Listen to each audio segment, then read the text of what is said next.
Hey everyone, welcome back to the Noob Selling Options channel. Really pumped to have you here today because, well, we're looking at something just absolutely fascinating. Today's explainer breaks down an incredibly aggressive, high-conviction portfolio structure. And get this, a highly sophisticated AI rating engine initially scored this a massive 9.2 out of 10. We're going to look under the hood of this new setup, which is built around AI tech, spot crypto, and leveraged crypto ETFs, and analyze exactly why it earns such crazy high praise from the algorithm. Then we're going to look at the exact mechanical tweak that pushed it even higher. Now, just to give you some quick context here, a 9.2 is an exceptionally high rating from an AI investment analyzer. You really only see that kind of score when a portfolio has near-perfect structural metrics, flawless capital allocation, and super strict risk guardrails. But, as you're going to see, we actually didn't stop there. We found a way to squeeze even more efficiency out of these assets. Okay, so here's our agenda for today's explainer. First, we'll dissect that 9.2 rated portfolio, break down its 3 core pillars, and then look at upgrading it to a 9.6. Finally, we'll outline the options cash engine and take a look ahead to future strategies. Let's dive in. Section 1, the 9.2 rated portfolio. Let's look at the baseline status quo and exactly how this capital was deployed. This hero portfolio deployed exactly $124,923.31. Our first tier forms the foundational AI and tech equity anchor, taking up about $43,900. You've got ServiceNow acting as a massive cash flow anchor thanks to its incredibly sticky enterprise subscriptions. Then you've got Palantir representing a pure play bet on commercial AI, and SoFi balancing out those premium valuations. Altogether, this tier alone makes up roughly 35% of the total weight. Now, the remaining layers are where things get a bit aggressive. Major capital is positioned in spot crypto and infrastructure, like IBIT, paired with a calculated slice of leveraged ETFs. Notice how that heavy weighting towards spot assets ensures the core digital bet literally cannot be margin called or liquidated during your standard everyday market drawdowns. Moving right along to Section 2, the 3 core pillars. So what exactly makes this structural breakdown so impressive to an AI evaluation engine anyway? Well, the AI absolutely loved this exact allocation. We have roughly 35% locked into that AI tech anchor, a massive 60.5% allocated to a crypto spot core, and precisely 4.35% dedicated to a highly speculative, leveraged apex layer. I mean, this isn't accidental at all. This is pure precision sizing. What's really cool is the mathematical symmetry of this classic barbell structure. On one side, you're balancing the deep institutional backing and steady earnings of those tech-free cash flow monsters. On the flip side, you're balancing that against the explosive macro upside of pure spot crypto liquidity. Because 95% of this capital is in straightforward equity and spot ETFs, the risk of a sudden total wipeout is exceptionally low. Beyond that barbell setup, the algorithm also awarded near-perfect marks for execution efficiency. Instead of buying standard crypto proxies, this portfolio uses staking integrated ETFs like BSOL and ETHB. Honestly, this is a brilliant high IQ move because it automatically passes through underlying Web3 validation yields directly to the brokerage balance. It also utilizes low-fee execution through highly liquid spot instruments like IBIT for Bitcoin. And rather than buying overhyped low-liquidity tokens, the portfolio smartly targets the actual toll booths of the digital economy, companies like Coinbase and Circle, which just sit back and collect fees regardless of whether the market goes up or down.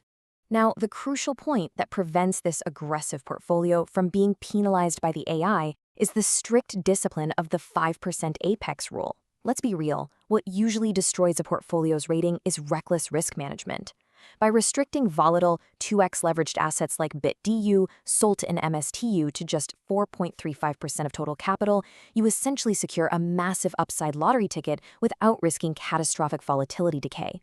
MSTU, for example, is basically a triple compounded bet on Bitcoin. That is amazing for momentum for sure, but it's incredibly dangerous if not strictly ring-fenced exactly like it is here.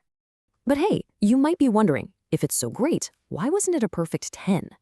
The missing 0.8 points really just come down to extreme sector correlation, because this entire portfolio is a hyper-focused bet on global tech liquidity and risk-on asset classes.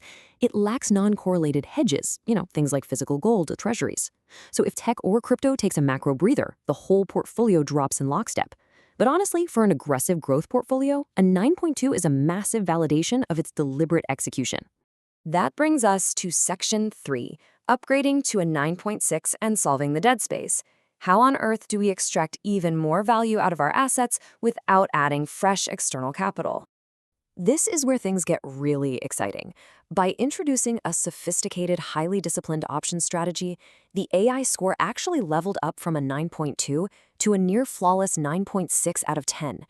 The AI recognized a massive shift here, from a static portfolio to an active, cash-generating machine. You see, the AI recognized that leaving high-conviction tech assets sitting purely long meant relying completely on price appreciation, creating what we call dead space. Think about it. If Palantir or ServiceNow just trades sideways for 6 months, your capital isn't working for you. It's just sitting there. But by writing margin-secured puts, you instantly transform those static equity positions into hard collateral. You are literally plugging the portfolio into a perfect systemic loop. Moving to Section 4, the options cash engine and the wheel blueprint. Let's break this engine down. The mechanics here are just brilliant. First off, selling puts on margin creates a contingent liability, not an active loan, which means absolutely no daily borrow costs. Second, you collect immediate cash premiums that you can funnel right back into spot crypto, structurally compounding your growth. And third, it's a pure win-win scenario. If the stock is flat or goes up, you pocket the premium. If it dips, well, you get high-conviction shares at a massive discount. Now, the AI bumped the rating up to that 9.6 specifically because of a super strict 15% margin limit. If you went out and used 50% or 80% of your portfolio size to sell puts, a sudden correction would definitely trigger broker liquidations. Bad news. But capping margin at exactly 15%, that's a mathematically disciplined sweet spot. It prevents systemic margin calls while allowing you to systematically take the house edge on high IV tickers like Palantir, Coinbase, and SoFi to exploit those overpriced premiums.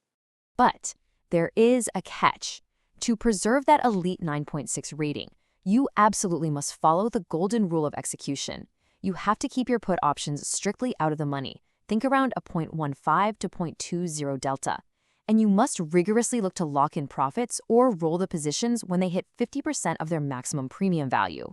You want to let time decay or theta do all the heavy lifting for you, rather than holding on too tight and getting bogged down during short-term market corrections. All right, Section 5, looking ahead, leveling up your options playbook. So where do we go from here now that we've unlocked this cash-generating engine?